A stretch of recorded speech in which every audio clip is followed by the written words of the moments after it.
Okay, I just want to quickly show my setup with my laptop and pfSense.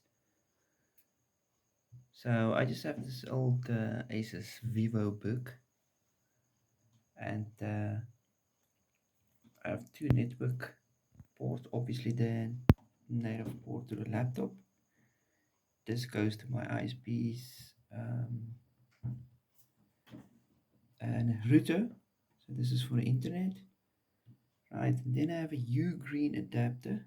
So it's a Ethernet to USB-C adapter. As my laptop only got three USB ports, I had to get a USB-C port adapter, and it works fine. So this will be going to my LAN. It goes into my little router, which I set up as an access point, and this goes out to all the other computers on the LAN. But eventually I want to move the firewall pfSense to my Asus EE. Of not pfSense, unfortunately I have to run OpenWRT, which is perfect, but this is a 32-bit little laptop, and OpenWRT runs on this perfectly. Makes a perfect little DHCP server and firewall. So I'll quickly show you the setup on the PC.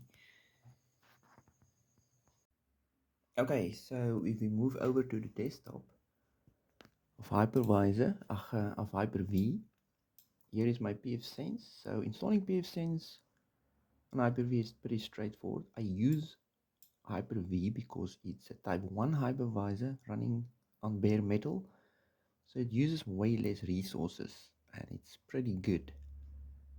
The alternative, or not the alternative, but the equivalent to Hyper-V on Linux would be QEMU with KVM. Right, so before you actually install or create pfSense as a VM, just create the two switches. This will be the bridges.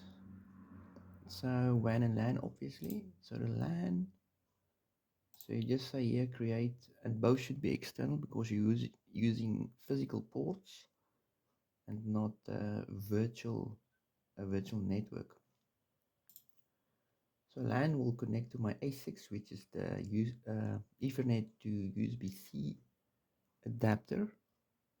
So just external network, select your port, nothing else, and WAN would be the laptop's own port, Realtek.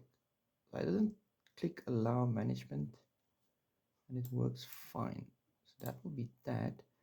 Then once you created your pfSense VM, let's go to settings, and I think there will be a default adapter already, but make sure there's two, obviously WAN and LAN.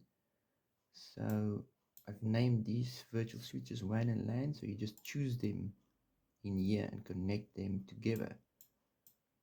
So this pfSense adapters will connect to these like bridges, switches, and they will in turn connect to the physical ports. So it's like a bridge between pfSense and your physical ports. And that is it. Easy to install and it works fine. Let me just quickly show you. It is running. There it is. So WAN is on that network. That's my ISP router. DHCP IP gave to pfSense, and then the normal LAN IP of that. Yeah, that's it. Good.